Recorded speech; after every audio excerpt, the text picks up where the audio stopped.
Lifetime channel about mental health. And today our subject is psychodrama is an action method. Red pants and high heels. I know better. You're not living a good life. You're not living a good life here. Shut up. I don't want to hear you. I don't want to even talk to you. I don't need you to tell me what to do. I don't need you to tell me what to do. Oh my God, thank you. It feels awesome.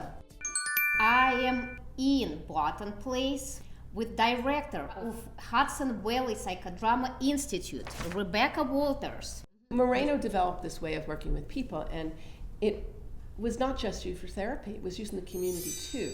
What happens in the community is, rather than it being about you, Anna, and your friend Tanya, it might become a sociodrama about how do we set limits with people.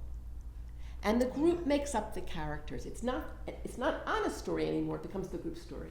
And the group makes up a name for this person, and they make up a name for the other person, and they create the characters and try out different ways of being spontaneous and creative and setting limits.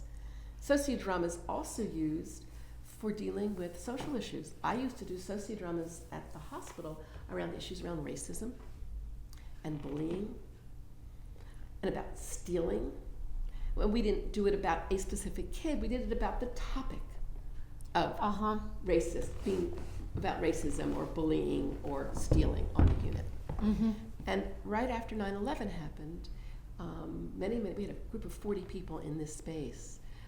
Friday night after 9/11 happened on the 11th, and it was a Tuesday. And I think a week and a half later was the third Friday of the month, which is when we have our public sessions, and we did a sociodrama, and that became the Twin Towers up there. And we acted it out, and people got to express their feelings, and there was, of course, a lot of crying that day. Right. Sometimes sociodramas are lots of fun, like we did a sociodrama once about what do you do as a woman when you love a guy and he always wants to fix things.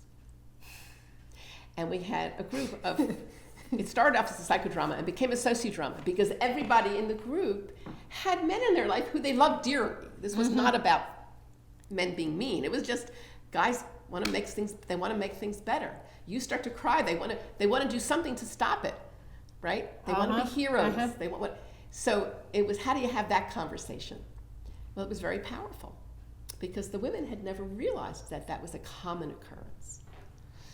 And they got to practice different ways of speaking to a man that they loved, to kind of get him to back off and to teach him, when I start to cry, what I need you to do is. So sociodramas can be used everything. I did a lot of sociodramas at the hospital around how do I say no to someone who wants me to get high. Right. So sociodramas can be used in that way. Right. And it's predominantly used as a form of therapy. Again, in addiction field, it's very, it works very good. Yeah. You guys have all heard about family roles, right? So to see that played out is very powerful for people. Could you please tell a little bit more about Barton Place? Sure. Moreno died in 1974.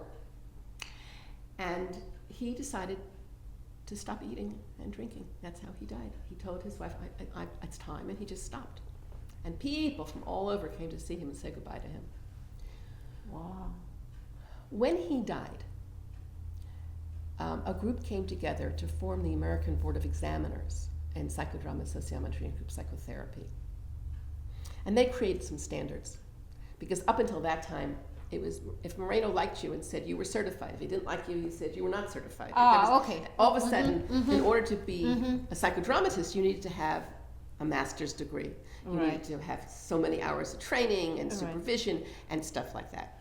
I'm sorry, and was it the initiator of everything was Zerka, or it's like just the group of... I think that I don't know who initiated it. I know that Dale Buchanan was very, very involved with the formation of that. And he's now the executive director of it. Yeah. He died. The American Board of Examiners began. And Zerka kept the institute going for many, many years. Yeah. Around 19... Rebecca is always looking there because there is the portrait of Moreno and Zerka. Yeah, and the stage and the original Beacon Institute. She sold Beacon to the Horsham Clinic, which was a psychiatric clinic in Philadelphia. And Meg Givenish became the trainer there. And they were not able to make a go of it, and it folded. So in 1986, the clinic, the Beacon Institute, was sold to someone who was going to tear the building down and build condos, which is what they did. Meanwhile, over here in this building was a woman named Claire Danielson, who had been the last of Moreno's students. And Claire is an interesting woman. She was very involved with the Catholic worker movement, and she was involved with share housing and mediation and things like that. She wanted to build a psychodrama stage here. Oh. That's the edge of the house. This was added on. Zerka said, "Well, why don't you take the stage? They're going to be..." So what happened with the Horsham Clinic is that when they sold it to become condos, the local firemen asked them, "Could we burn this building down to practice putting out fires?" Right? Because firemen need to practice, and they were going to get destroyed anyway. Yes. They said, "Sure." But first, Claire went over there with a group of people, and they took this stage and that balcony out and brought it to this building. Wow, and that was, thanks God they did that. So this is the original stage. Yeah. And people, Hudson Valley Psychodrama Institute does trainings here, I don't know, let's see, you keep count, 6, 7, 8, 9, 10, 11, probably 15, 20 times a year. We have workshops and trainings going on here. Anything from 1 day to 6 days. People from all over the world contact me. Can we come see the Moreno stage? I've met lots of people from Japan, from Germany, from Cuba. People from all over come, because they have a connection with this stage. Right. Okay. And this building is for rent. We don't own it. It's owned by a foundation, a nonprofit. Other psychodrama groups rent it out. And it's also rented out for yoga classes and swing dance classes and creative arts weekends and all kinds of stuff. But it's predominantly used for psychodrama. That's what's here. Right. And what I would like to add, when I first time came here, it does really, when you come inside the building, you really feel that the stage has history. Okay, I have a funny story to tell you. So you need to know that Highland, which is where we are, is right next to New Paltz. And New Paltz is not far from Woodstock. And my joke about New Paltz, it's the town the 60s never left. We still have tie-dye stores on Main Street in New Paltz, right? And we have crystal shops, right? Right. So my joke is that New Paltz is the New Age center of the East Coast. Whether it is or not, I don't know, but you certainly have that feeling here. Right. So one day, Scott, who's our heating and air conditioning guy, walks in. He stands at the door over there and he says, "What is this place?" I said, "It's a psychodrama center. Why?" And he said, "It's got really good energy. Oh, I don't want to freak you out or anything." And I said, "You're not freaking me out, Scott. It's just I'm not used to I get it.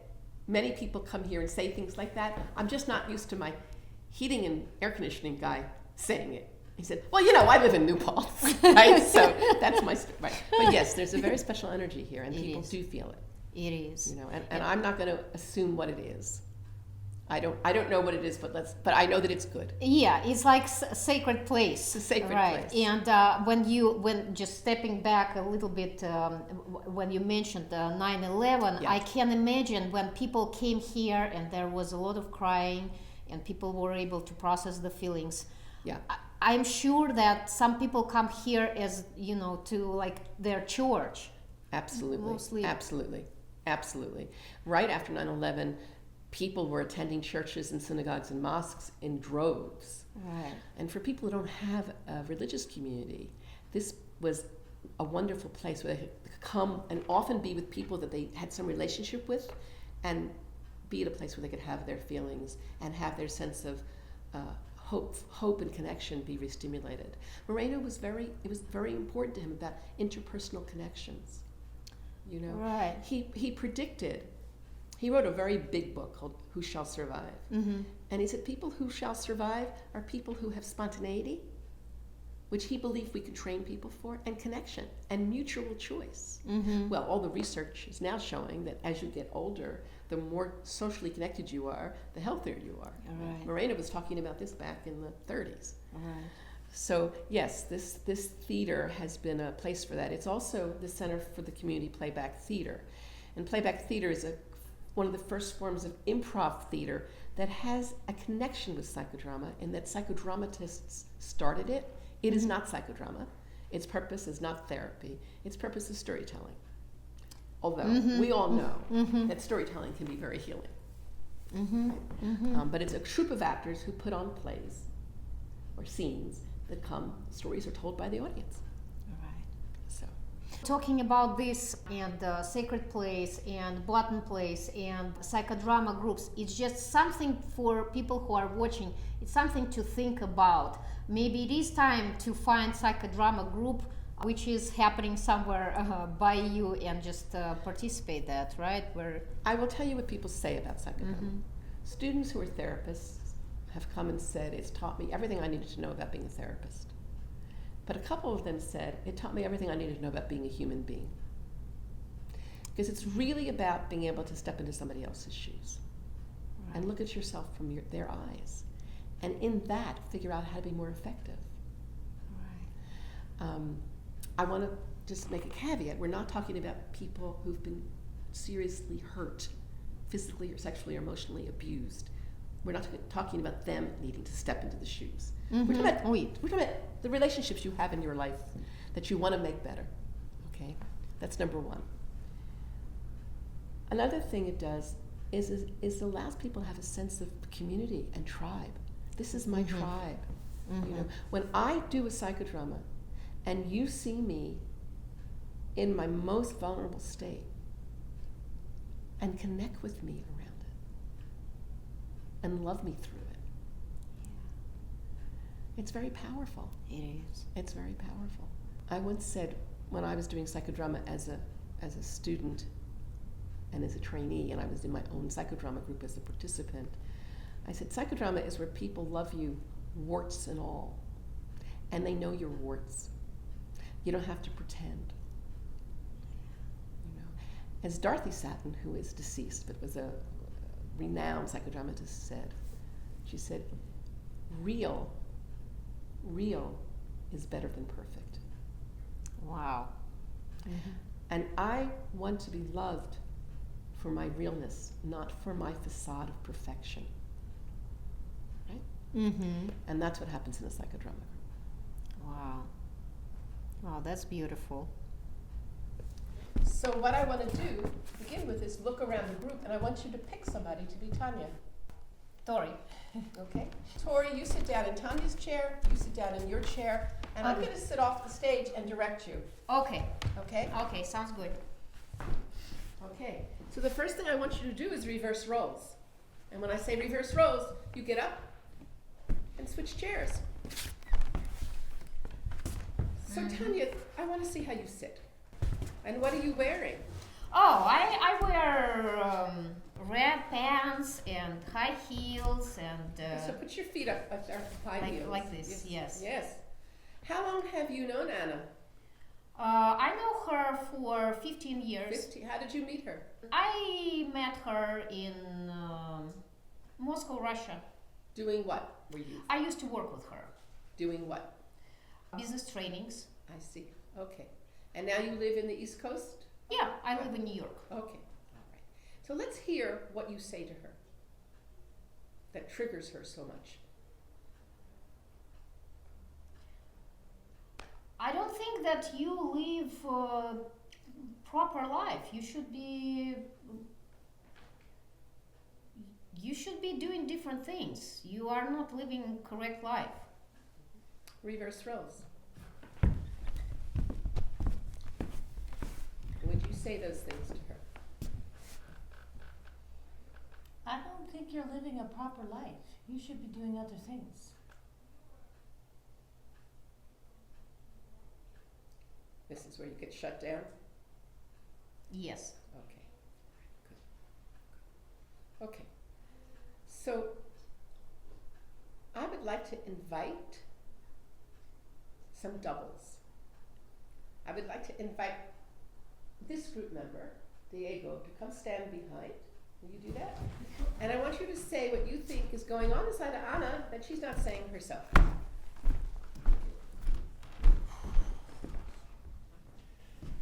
Sometimes I feel that I'm not doing the right things. Sometimes I feel that I have to please everyone instead of me. So I get kind of shut down. Let's see if that feels accurate for you. I honestly feel so much anger toward her. You do? Yes. Okay. So how about you stand up behind your chair and you give voice to that anger. Shut up! I don't want to hear you. I don't want to even talk to you. You are not interesting for me. I don't want you in my life at all. I don't know what I'm doing with you. Keep telling her shut up. I don't want to Shut up. Okay. Shut up. So if this were a therapy session, I would ask you, who else do you want to say shut up to like that? You don't have to tell us who, but do you know? Of course. Okay. So if this were an actual therapy session, I would have you address. Inevitably, it's our fathers and our mothers, isn't it? Yes. Yes. Okay. All right. So that's one way of doing a psychodrama is you move into family of origin work. Right. Okay. But this is a little different. We're going to do a little role training here. So come sit back down. Okay. And what of that do you want to say to Tanya, if any of it? I want to set limits. If we are going to continue communication, I want to set limits. Are you talking to me or talking to her? I am talking to her. Well, tell her. I want to set limits with you. I don't need your advices. I'm not interested in your advices. I know better. You're not living a proper life. I don't need you to tell me what to do. I don't need you to tell me what to do. There's an American expression. Oh my God, thank you. You know what it is? Yes. Who died and made you God? Who made you God? Okay, good. Reverse roles. Now, in order for Anna to become effective with Tanya, we need to get Tanya we need to understand what's going on inside of Tanya.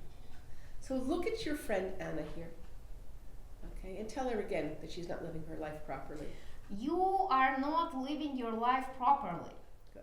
Now I want you to stand behind your own chair. And what's going on inside of you, Tanya? I'm jealous. Honestly, she lives a much better life than I am. What's that feel like to you? I don't like that. I want her to live, to have less quality of life than. So I'm going to invite the groups to double. Maybe you can double for Tanya and see if we can get underneath that and see what else is going on. No, he's going to double. For you. He's going to triple for you, Okay. Tanya. What's going on inside of Tanya? I'm afraid I'm going to lose you as a friend.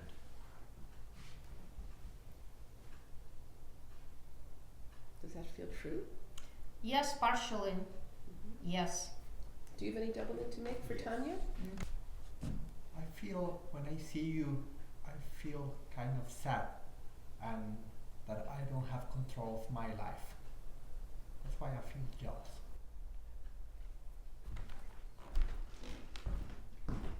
If that's true. I feel jealous because she was able to create in her Tell life. her. You were able to create your life how you want, and I can't. I'm wearing these high heels and red pants and feel uncomfortable, And I see that you were able to do that things which I was not able to do. Remind her of some of the things she was able to do.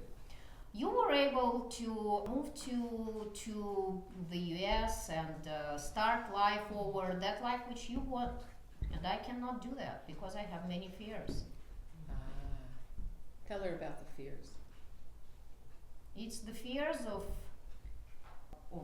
failure, probably. Yeah. What else are you frightened of, Tanya? Tell her what else you're frightened of.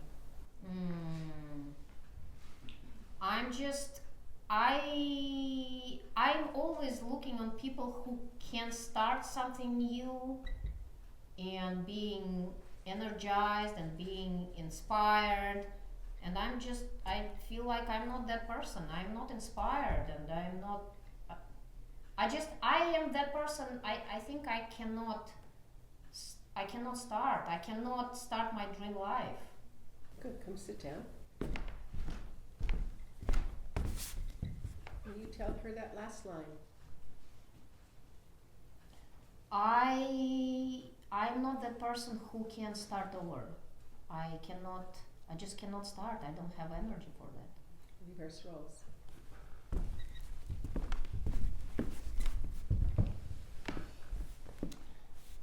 Tell her that last line. I'm just not that person. I just can't start over. I can't have my dream life. Let's hear your soliloquy. Turn your face away from her and let's hear what's going on inside of you. I can understand her right now. I can understand. Okay. So with that, let's see if you can find a new way to interact with her. Now that you understand where she's coming from. So Tanya, I want you to pick it up from telling her how she should run her life. You don't live your life. I know how you should be living your life. You can do better. Tanya, thank you so much for your advice. I'll think about that. Turn your head away. What does that feel like? It feels much better. It feels much better. I feel like I'm able to have my boundaries. Do you want to try talking to her about you're not wanting her to give advice anymore to you? Only if she would continue giving me that advice. Okay, so let's see her continue to give advice. And I want you to find a way to stop it. I know better. You're not living a good life. You're not living a good life here. Tanya, stop. I honestly do not need your advices. Reverse roles.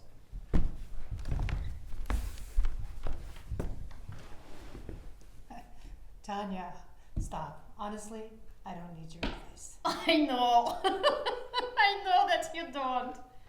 It's just something makes me talking and talking and talking non-stop. Reverse roles. Reverse roles. Let's see what happens now.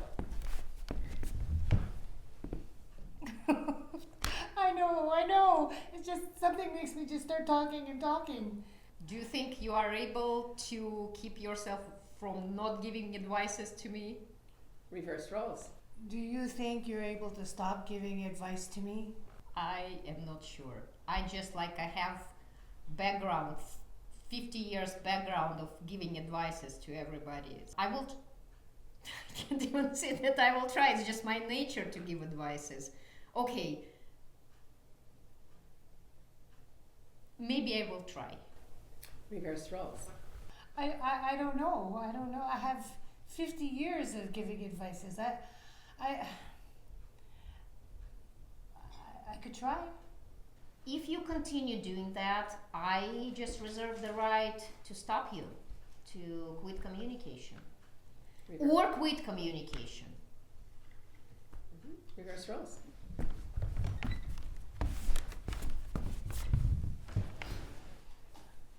Okay, but if you continue that, I reserve the right to stop that, to quit.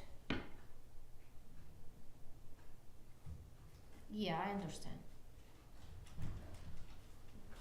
I'm going to double for you, Tanya, okay? It's very hard for me not to give advice.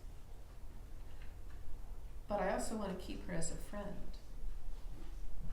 If that's true, put it in your own words. Yes, it's very hard for me to not give advice, and I want to keep her as a friend. I just don't know how to not give advices. So I'm going to look at her now and tell her what I need from her to help me not do this to her. Just feel comfortable. Yes, it's just something new. Please let me know when I'm stepping over your boundaries. Then please let me know. Let's try.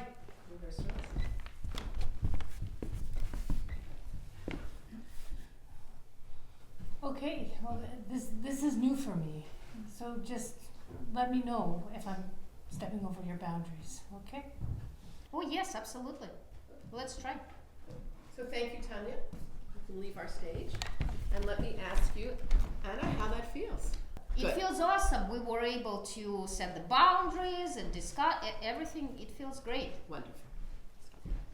Thank you. Thank you.